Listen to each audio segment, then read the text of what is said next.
Michigan State's Jalen Watts Jackson. 20, 25, 30, 35, 40, 45, 50, 45. There goes Davis. Oh, my God. Davis is going to run it all the way back. Auburn's going to win the football game. Auburn's going to win the football game. Welcome back to another episode, another show of the Ian Fritts Show. I'm Ian Fritts, per usual, the guy that's been talking to you for the past couple months about college football, talking all things college football, a couple of times a week, and we have fun here. Now, if you see something right here, I don't know if you'll be able to see it in the frame anymore. We don't have any papers for the show tonight. We're all digital tonight, and that's because the order of the show is going to be a little bit different today. We're kind of going back to our roots of where the show began, kind of the top 25 in 25 scenario, okay? So some of you who've just joined the show and are just watching, this is your first episode, thank you very much for watching. I appreciate you. We all appreciate you here at the Ian Fritts Show. And if this is your first one watching, you might be saying, whoa, what's this, the top 25 and 25? Well, back in the early days of this show, that's what it was called, Top 25 and 25. I would talk about every top 25 team's game that weekend and just give my pick and my prediction for what's going to happen in that game. It was a good time, but we needed to rebrand. We needed to change things up a little bit, and that's what we did. So that's where we are, the Ian Fritts Show. And for those of you that have been with us from the beginning, I appreciate you guys. Thank you for sticking with us and continuing to watch and like it and subscribe. Thank you guys so much for that. I appreciate it. And continue to tell your friends, your uncles, your next door neighbor about the show. We're growing. We're going to the moon here. 5-year plan. Remember that. So keep that in mind. Tell everybody about the show. So we'll get into it. So that's kind of what it's going to look like tonight. It's going to be a little top 25 and 25. A little bit of a shorter video for sake of my own time and how much time I had to prep this week. So we'll go with top 25 and 25. But first, I want to talk about the college football playoff rankings that have been released. And some of you might be saying, Ian, you did not match the college football playoff rankings with your what if poll. You said you were going to do that. You are a liar. Well, you would be saying that because it's the truth. I'm not a liar, though. I just got it wrong, even though the what if poll is right. So the college football playoff committee got it wrong. Kind of hard to track there, but that's what happened. The college football playoff committee got it wrong. And let me tell you why. Okay, so let's go through the top 8-ish teams here in the college football playoff rankings. Okay, so we've got Ohio State number 1 still. Then we go Georgia. Then we go Michigan. Then we go Florida State. Then we go Washington, Oregon, Texas, Alabama. Okay, those are your top 8 teams. Now, the college football playoff committee has those top 5 teams undefeated, all in order. Undefeated first 5, and then it's got this section of one-loss teams that are a little bit above the rest of the one-loss teams, which would be Oregon, Texas, and Alabama, okay? So, Ohio State. Why was the committee saying Ohio State is number 1? Well, they were saying Ohio State's number 1 because they beat a number 20 Notre Dame, okay? And they beat a number 10 Penn State. So, obviously, they have to be number 1. And if you listen to the committee chairman, he also mentioned that they had a big-time win over Rutgers this past weekend. So I never thought anybody would ever say Rutgers was a big-time win in any sentence ever. But, the guy that's running the show there said it. Doesn't make a lot of sense, but he said it. So Ohio State's number 1 because of their resume. They're number 1 because of what they have done, who they have beaten, okay? Let's go to number 2, Georgia. Okay, why is Georgia number 2? Well, Georgia's number 2 because they haven't lost a game in 1,200 days, 3 years or whatever it's been. They've won 30 straight games, something absurd like that, 39, something crazy. So Georgia's won a bunch of games in a row. They're continuing to roll. They're not dominating teams, but they're winning, and we know they have the talent and the pedigree to win championships. So Georgia is there because just basically they're Georgia. They haven't had a tough strength of schedule. They haven't beat anybody up until they beat Missouri this past weekend. So that's their big-time win. So they've got 1, but other than that, they haven't played anybody, and they haven't dominated anybody. So Georgia's there in part because of what they did to Missouri, but they didn't dominate Missouri. But mainly because of who they are and how much talent they have and the potential they have. Everybody knows Georgia's a good team. So that's why they're there, okay? So we've got resume, and then we've got Georgia, kind of its own category. Then let's go to Michigan State, or let's go to Michigan. Why is Michigan number 3 in the committee's eyes? Remember this, in the committee's eyes. Michigan is number 3 because they cheated. No, I'm kidding, but they did cheat. So let's get that out there. Michigan is number 3 because they're absolutely dominating teams. Unlike Georgia and Ohio State, Michigan is putting people into the ground. They're putting them in the dirt. They're not getting back up after you play Michigan, okay? So Michigan's there because of pure dominance. Haven't played anybody. We'll see on Saturday. We'll get to the pick later. So Michigan's there because of pure dominance. So if you look at the first 3 teams there, we've got Ohio State because of resume. Then we've got Georgia. I was going to do a little... Anyways, we've got Georgia because of who they are, what they've done, and what they could do. And then we've got Michigan based on pure dominance. That's 3 different things that the committee's basing their rankings off, just in three spots in the rankings so far. So let's jump down to number 4. Florida State's at number 4 right now, currently. Why are they there? Well, they're undefeated. And they had a good win against top 5, preseason top 5, mind you, LSU. Now, LSU since then has dropped 2 other games, mind you, to Alabama and Ole Miss, 2 top 10 teams in the committee's eyes. So this whole thing is basically a congealed mess, is what I'm trying to say here. And Florida State has that big win. That's basically it. They had a good win against Clemson, but Clemson's nothing to write home about anymore. Really, Florida State doesn't have the best strength of schedule either. They have that win against LSU, and that's pretty much it. So let's go to Washington. Why is Washington number 5?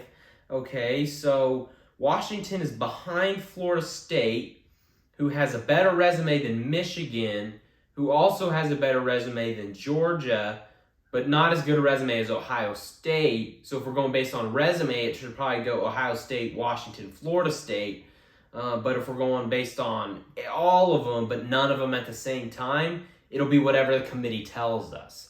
So basically what I'm trying to get at here, guys, is the committee needs to have some sort of consistency in the rankings. Now, we say this every year. What are you doing? What are you doing? And it really doesn't matter, because at the end of the year, it's all going to get sorted out. And it will get sorted out this year. There'll be 4 clear best teams. You know, everybody on there on Twitter, on the universe, on the ESPN, if you will.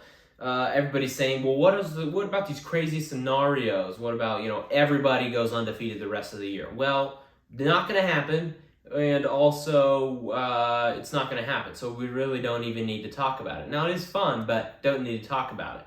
So the committee is just kind of just throwing teams at a board right now. In my opinion, I think they're just throwing teams up there, and they'll be like, whoa. We don't really need to worry about how we're ranking these teams, because every year we just get to sit back and it all gets figured out, and there's 4 clear best teams, okay? We don't really need to do anything. It's not our job, although it is. We'll just wait till the end of the year and everything's going to get sorted out. We'll have 4 best teams that we can put in there, and everybody's going to be happy.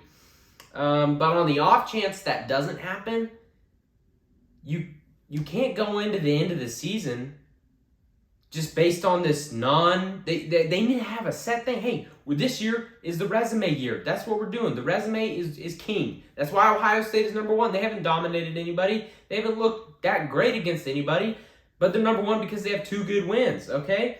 Next up, it should probably be Washington, because they have the best win on the committee's rankings, guys. So resume, not resume, just eye test looking at it, who's the best. It doesn't really, I don't really know, whatever. It's confusing, because Oregon doesn't have a good strength of schedule, hasn't played anybody good. The one team they've played that's good is Washington, and Washington beat them. Then you go to Texas, has a really good strength of schedule, has beat number 8 Alabama in Tuscaloosa. Okay, so how is Oregon ahead of Texas and Alabama? Well, the committee would say because Oregon has looked dominant in the past couple weeks.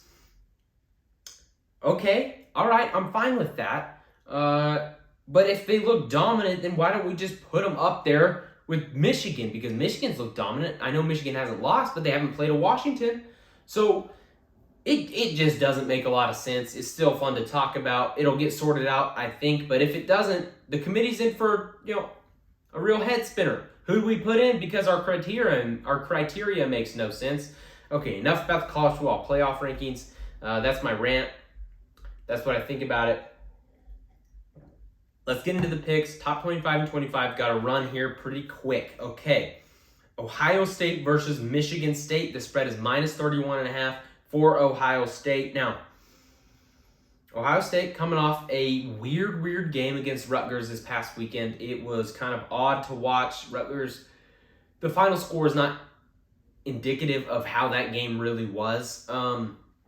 Pick six kind of turned it around for Ohio State. Anyways, -31.5. Who do I think is going to win this football game? Ohio State, clearly. Michigan State is a terrible team. One of the worst teams in all of college football. Don't have a head coach. Don't have any fans. Their basketball team just got upset by James Madison. Congrats, James Madison. Good for you guys. So, with that being said, I think Ohio State's going to win. -31.5 is a lot of points. Ohio State, I don't think I've picked an Ohio State game correctly all year. So, with that being said, I wouldn't listen to me on this one. I'm going Ohio State to cover, and I'll probably be wrong on that one. Now, Georgia Ole Miss could be the biggest game of the weekend. You could say that. 1A for biggest game of the weekend, because the next pick is a 1B for biggest game of the weekend. We got Georgia Ole Miss, -10.5 for Georgia currently. It's -10 elsewhere. I don't think it's gotten to 11 anywhere, but where I'm doing them right here, -10.5, Georgia.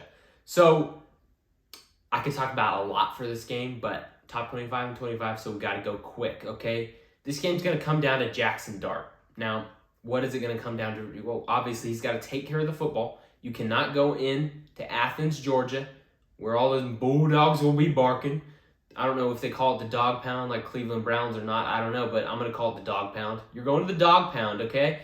So Jackson Dart's got to be laser focused. He's got to be laser focused, ready to walk into a hostile environment. Night game. Remember that. Night game. Okay? Georgia never gets night games because they're not playing anybody, frankly. So Jackson Dart is going to have to take care of the football. Ole Miss is going to have to stay on the field. They don't want their weakness of that defense being on the field for too long, or else it's going to get exploited by tall, Carson Beck, man. He's like 6'5", just slinging the ball around really well right now. So they need to keep Carson Beck off the field. I don't think I was ever going to say that at the beginning of the year. Ole Miss needs to sustain long drives to win this football game. I think that's going to be their key to success. Having Jackson Dart run around a little bit, that's the one thing that Georgia has struggled with this year. You look at that Auburn game, Peyton Thorne. Not even, people wouldn't even really call him a mobile quarterback like a Jackson Dart. So that's where Georgia struggled the most this year, was that Auburn game with that quarterback run game. Jackson Dart, easily the best quarterback they have faced so far, and he's playing some really good football right now. Some really, really good football right now. So look out for Jackson Dart. Look out for how long Ole Miss has the ball. If they have more time of possession, I think they win this football game. Now, who do I think is going to win this football game? I think Georgia's going to win, but you're giving me 10.5. I'm going to take Ole Miss to cover. I think it's going to be a really good football game. I love that it's a night game, but I think Georgia stays undefeated and they continue to roll. Let's get into Michigan, Penn State. -4.5 for Michigan currently, guys. Let's see here. Michigan. What do I want to talk about with you guys? Well, you haven't played anybody. Michigan has not played anybody all year. The best offense they have faced all year has been UNLV at 13th in the country. Outside of that, and let me preface that, UNLV plays in a sorry conference. No offense to that conference, but they don't play anybody good. So they can just run the ball, throw the ball, whatever they want to do, they're going to do it in that conference. So the one offense they have faced plays against some sorry teams, okay? Other than that, they haven't faced an offense ranked in the top 90 all year, okay? Now, Penn State's offense, nothing to write home about. Nothing to write home about, in my opinion. Now, offensively for Michigan, You're probably thinking, Ian, well, they got to have played some good defenses. Wrong. The highest ranked defense, the average ranked defense Michigan has faced all year, 89th overall. So Michigan, everybody knows this, hasn't played anybody. And even the teams that they have played, those teams are nobody compared to everybody else, okay? A little bit of weird sayings there, but that's what we do here. So with that being said, I don't think this is going to come down to the wire at all. I don't think this game is going to be close at all. I think Michigan is dominant, and I think they're going to dominate Penn State. Now, the one thing there is Penn State, elite rush defense. Elite. Now, they haven't faced a duo of running backs or an offensive line like that of the Michigan Wolverines. So, kind of up in the air, but I think Michigan's going to win, and I think they're going to win by double digits. So give me the Wolverines, and they have those extra signs to help them out. So, of course, give me the Wolverines all day, every day. Florida State versus Miami, minus 14 for Florida State right now. Miami's kind of fallen off a cliff here lately. And it's not good. It's not good football to watch. They turn the ball over 1,000,000 times every game. They do dumb coaching decisions at the end of games. And now they're playing a Florida State Seminoles team that hasn't played good in a couple weeks. So Florida State might be figuring things out this week. Might be going into this week with a little bit of, hey. Let's bounce back from that slow start last week and let's get it going this week against a Miami team that's kind of reeling. Kind of sad, kind of slow. Not great from Miami right now, what I'm seeing. So Florida State minus 14. I really wish the line was 13.5, but it's 14, so I'm going to take Florida State to win, and I'm going to take them to cover, mainly because I don't like Miami. Okay, Washington versus Utah. Washington at home up there in Washington. Tough place to play. Minus 9.5 for Washington's the line. Now, what do I think here? Well, I think Washington is a much better football team than Utah. However, this just, in my core, right here, make sure you do the ab workouts, everybody. My core just feels like this is a game where Kyle Whittingham is going to have the Utes firing. He's going to have them firing on all cylinders. And I think he's going to have them play this game pretty close, pretty tight. Now, I don't think it's going to, I don't think it's going to get Utah a win necessarily. But we saw what Bryson Barnes could do against USC's defense with no defense whatsoever. Now, Washington doesn't have a defense to write home about either. So, can Bryson Barnes get some running around back there and just kind of run around? I think he can. So, I think Utah's going to keep this game close. So, let's take Utah, not to win, but to cover. Give me Utah. Okay, Oregon versus USC, minus 15. I don't really have anything to say about this. Lincoln Riley fired Alex Grinch. It was about time. But he also said earlier this week that he knows what an elite defense looked like, because Alex Grinch, the first couple years he was there in Norman, within a few months of him being there, he took the defense, which was the weakness of the program, and made it the strength of the program. Now, yeah, I don't know what Lincoln Riley was smoking when he said that, or if someone made it up, which seems more not likely at all, because Lincoln has said some crazy stuff in his tenure as a head coach. So, with all of that being said, Oregon is going to blow USC out of the water. Okay, Caleb Williams is probably going to he's probably going to throw 55% completion percentage, 2 interceptions. He'll probably have a couple fumbles. And USC is going to score less than 20 points. That's the prediction. Oregon's going to blow USC out of the water. Give me Oregon. Texas at TCU, minus 10. The Longhorns, I don't know how to do a Longhorn thing. That's more like a devil. Scratch that. Texas at TCU, minus 10. What do I think here? Well, I think Texas is going to win this football game. TCU is not any good, guys. Not any good. That defensive line from Texas is starting to play some really, really good football. Not that they haven't all year, but now they're starting to kind of get it clicking and get it firing on all cylinders. So give me Texas to win and cover up there in Fort Worth. Alabama at Kentucky. Alabama, another team like Texas's defensive line, but as a team, Alabama's starting to click. They're starting to get things going. They're going to shut Kentucky's rush offense down, which is all Kentucky has. That's all they have. Stinks because I was about to whisper to Devin Leary, but he's kind of been non-existent all year. So give me Alabama, -11 to win that game and cover. Louisville versus Virginia. By the time this video is out, this game would have already happened, and I have Louisville, so Louisville -20. But sneaky Virginia knocked off North Carolina a couple weeks ago, so I don't really know. But I think Virginia's going to win, or Louisville's going to win and cover. Oregon State versus Stanford.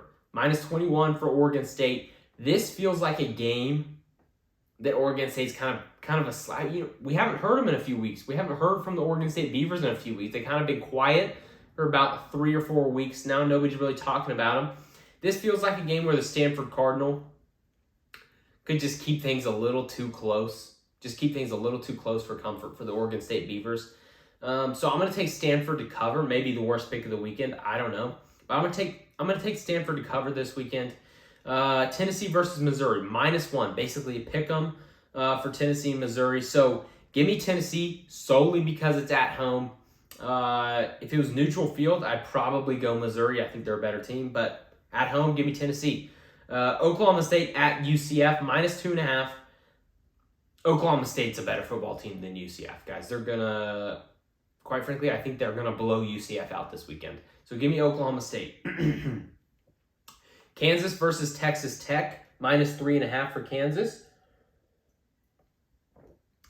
Shocker here, guys. Kansas, also a much better team than Texas Tech. So give me the Jayhawks to blow out the Red Raiders of Texas Tech. Next one up, a couple straight Big 12 teams here, guys. Oklahoma versus West Virginia. Night game in Norman, coming off 2 losses, off of a poor performance against UCF, off of a bye week, off of a huge win against Texas. So you were up here for Texas. Now you're below this floor, below that floor, and into the center of the earth is where OU is at right now.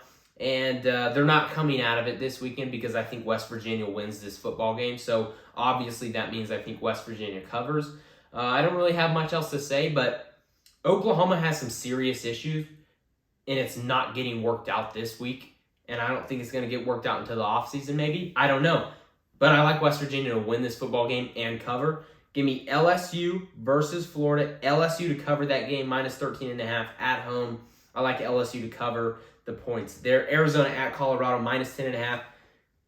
Give me the Wildcats. Shedeur Sanders, not going to have a good day is my gut feeling on that one. Iowa versus Rutgers, -1.5. The total for this game, and if you're new, total means how many points are these teams going to score combined? Last time I checked, it was 29.5. Anything under 30 points is unheard of in college football. But we have it in this game because both of these offenses are abysmal. And I liked what I saw from the Rutgers Scarlet Knights last week against Ohio State. So give me Rutgers to cover them. Give me a +1.5 here.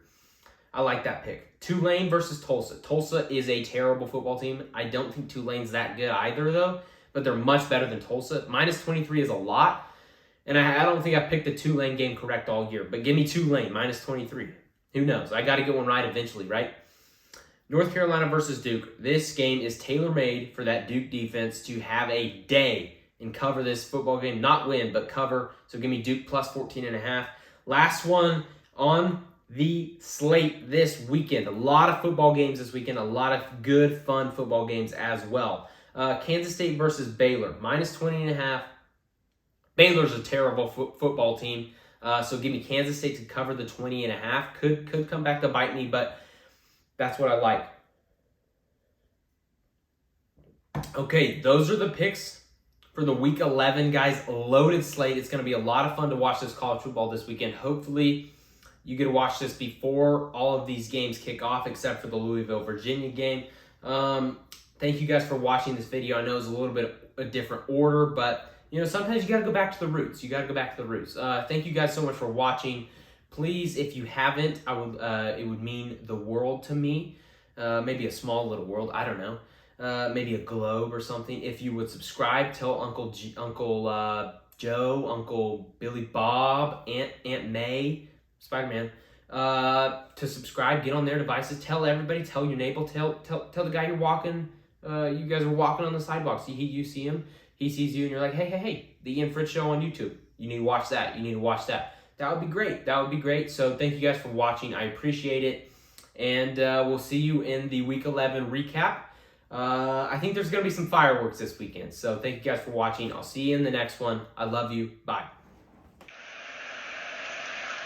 Whoa, he has trouble with the snap, and the ball is free. It's picked up by Michigan State's Jalen Watts Jackson. 25, 30, 35, 40.